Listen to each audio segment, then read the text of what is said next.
play at some point. The fundamental villager. Right. Yeah, definitely just going on the reads and what he needs to, like, just the fundamentals of playing Smash 4. He definitely has that in his back pocket, and he also knows the ins and outs of villager and using those tricks up his sleeve. Makes him a very deadly kind of villager. And right now, great to play against. Yeah, Panda Bair seems to already know what he's going to be doing. He's just hogging that ledge at the first available moment, not looking to have any extension whatsoever for Bosshog to find an opening on. And we're seeing Bosshog just try every single way to get in through the air, but Panda Bair is not having any of it, just staying out of that zone. As you said, man, you can play that passive game where you're just staying away from all those buttons. And that's all that Panda Bair is looking for right there. Actually, he was hoping for some sort of opening to catch a grab, it looks like. Using, again, that Lloyd Rocket being one of the finest assists. It's summon a bad doubles partner, the move, right? Because they run in, and they just press a button, and they just do something dumb, but it builds up enough of a distraction that you can then actually get something started. Kind of in the same way that Robin uses his or her projectiles. Yeah. Is just using that lead rocket to run on in and see maybe if you can get a shield grab. And this is exactly what Panda Bair is looking for. But right now, he's doing fine just without that grab. Yeah, honestly, just building up this huge percent lead right now, having only 28% to over 100 on his opponent. This is a really nice situation to be in. And honestly, there's no real reason yet for him to change up the way that he's playing, right? Bayonetta doesn't have sort of any terrifying rage early kills the way a lot of other characters do, right? She's always going to kill you off a mistake, so her having rage doesn't really change the way you need to think about playing that neutral. Really, the one risk is, like, you don't want to trigger Witch Time now, because then she'll kill you, but he's playing in such a way that, like, it would be off one of these slingshot pellets. It wouldn't be at risk. Then, it'd be really hard for him. And finally, Panda Bair getting the stock right there. We actually saw the only kind of change of play that I saw from Panda Bair in that first stock was pulling out the tree more often as a kill option. We saw that axe come out a multitude of times. Yeah, and as he got the percent up on Panda Bair, not on Panda Bair, on Bosshogs, that's when we started seeing it come out. Starting being aware of when he can actually potentially kill while not actually pressing too hard for it, not trying to force those situations to come about. And now we're seeing Bosshog tack on some good amount of percent. He just definitely needs to close out the stock before Panda Bair starts up again with that big kind of wall that's very hard to go up against whenever you're at a deficit. Oh, and I love that option coming from Panda Bair, just covering above the tree.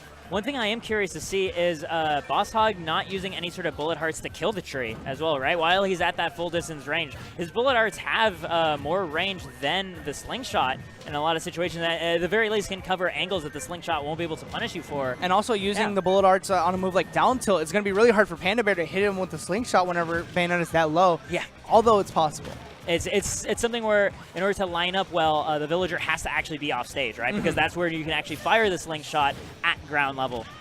So it's definitely a whole bunch of situations where Bosshog could just definitely go for killing the tree, but looks like he's just not going to do it. Yeah, he tried to call out a neutral getup or a jump getup right there with that down smash. Doesn't find either of them, though.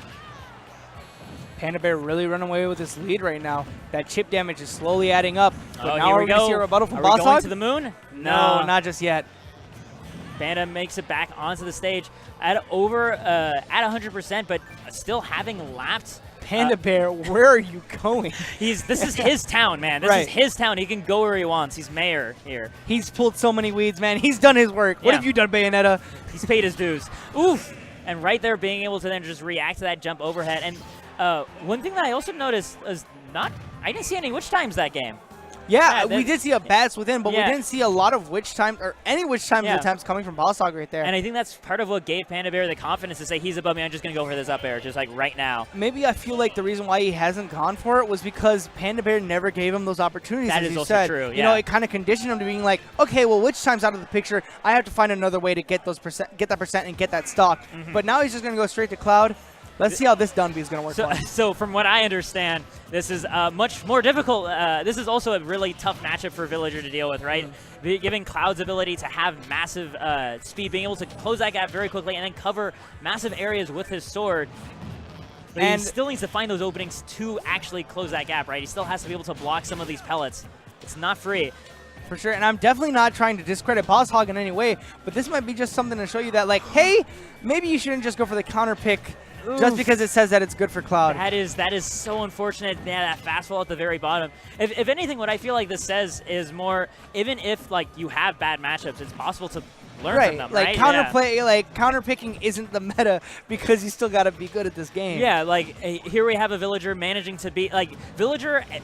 Almost every DLC character has a good matchup into villager, right? Right. Like that's something every villager main has complained that their tier has dropped at every single patch, but because of DLC. Panda Bair's been pulling it together against both of the strongest DLC characters, being extremely well composed, not putting himself in any bad situations. Oh no! What? Oh what? No! That is an edge guard. That is a great edge guard. And he gave him the dance. I mean, after you kill, he knew. You kill Cloud Strike like soldier first class with a watering can. you do a dance after that, absolutely.